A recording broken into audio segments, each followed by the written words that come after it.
சொன்ன வாக்கு சொன்ன வாக்கின்ற கல்யாணத்துல ஒரு கதை உண்டு. என்னன்னு சொன்னா, ஒரு கிராமத்துல ஒரு முதியவர் நடந்து வந்து கொண்டிருக்கிறார். அப்ப அவர் களைச்சிட்டாரு. களைச்சு ஒரு மரத்தின் கீழ் இளைப்பாறுவோம் என்று சொல்லி முடிவெடுக்கிறது. அந்த மரத்தின் கீழே நிறைய சிறுவர்கள் விளையாடி கொண்டிருக்கின்றனர். இதுக்கிடையில அந்த முதியவர் ஒரு கைரேகை பார்த்து குறி சொல்ற ஒரு சாத்திரின்னு சொல்லலாம்.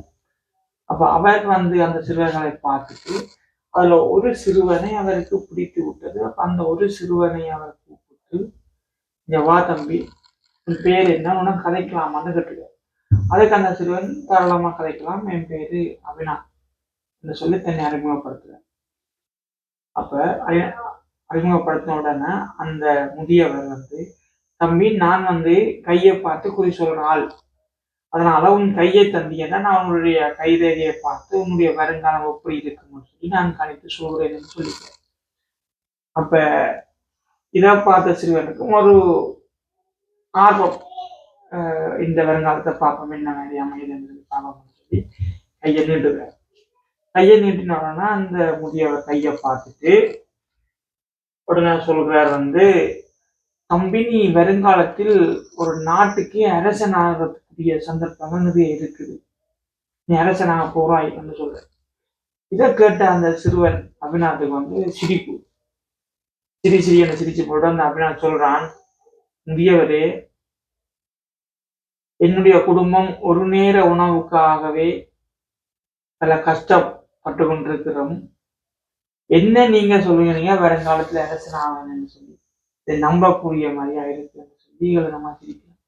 அதுக்கு அந்த முதியவர் சொல்கிறார், தம்பி, நான் சொல்றது உண்மை, நீ நம்பிக்கை இல்லை என்று சொன்னால் நீ வளர்ந்து வந்தவன் புரியும் என்று சொல்ல, நம்பிக்கையே இல்லை ஐயா, இது என்ன நடக்க போகுது, இது நடக்கிற காரியமா என்று சொல்லி நம்ம அந்த சிறுவன் சிரித்து கொண்டிருக்க ஒரு ஓலை சுவடி எடுத்து முதியவர் சொல்றார், தம்பி, நான் சொல்றது 100% உண்மை, உனக்கு நீ ஒரு வேளை அரசனானால் உனது சொத்தில் பாதியை எனக்கு எழுதி தருவாயான்னு கேட்கிற.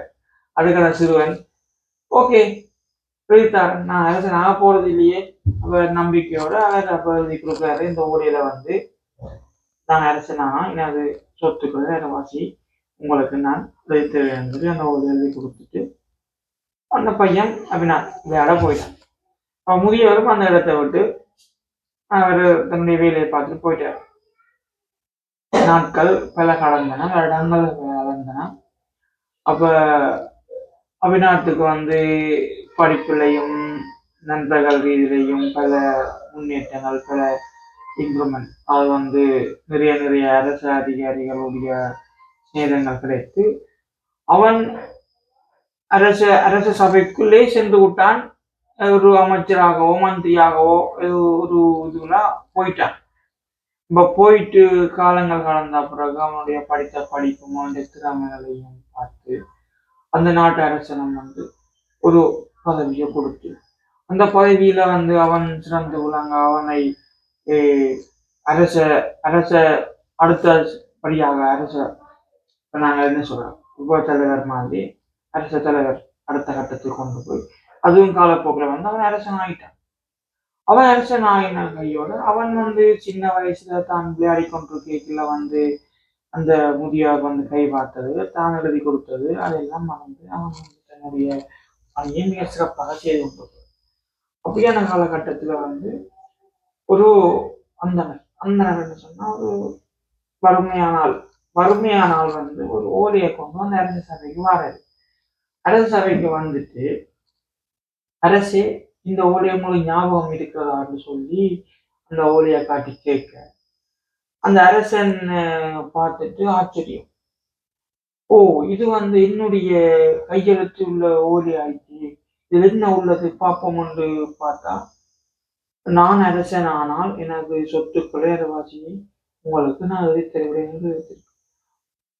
அதை பார்த்த உடனே தான் அபிநாத் அரசனுக்கு ஆச்சரியம், இது அந்த நேரம் அந்த முதியவர் எனக்கு சொன்ன விஷயம் இன்னைக்கு நடந்திருக்கு, நானே மறந்துட்டேன், இந்த முதியவர் கொண்டு வர்றாரு. இந்த முதியவர் முதியவராகவே இருக்கிறார், இவருக்கு வயசு போகவில்லை அந்த ஒரு சந்தேகத்தில் நீங்கள் என்ன மாதிரி எங்கிருந்து வாணிகம் நிச்சயத்தில் அந்த முதியவரின் மகன் தான் அந்த சொல்றாரு, அரசி உங்களுக்கு இந்த ஓலை எழுதி வாங்கிய வந்து என்னுடைய அப்பா பிறந்து 40 இடங்கள் ஆயிட்டு இந்த ஓலையை பார்க்கும் போதுதான் எனக்கு ஞாபகம் வந்தது. இதை உங்களிடம் காட்டி கொஞ்சம் பொற்காசுகளோ இல்லது உங்களோட சொத்துக்களையோ வாங்கி எனது வறுமையை போக்கலாம் என்ற இடத்தில் தான் நான் இங்க வந்தேன் என்று சொன்ன உடனே நேரத்தை சொல்றாரு, கொஞ்சம் பொற்காசு இல்லை, நான் சொன்ன வாக்கு காப்பாற்றுகிறேன், எனது சொத்தில் அரைவாசி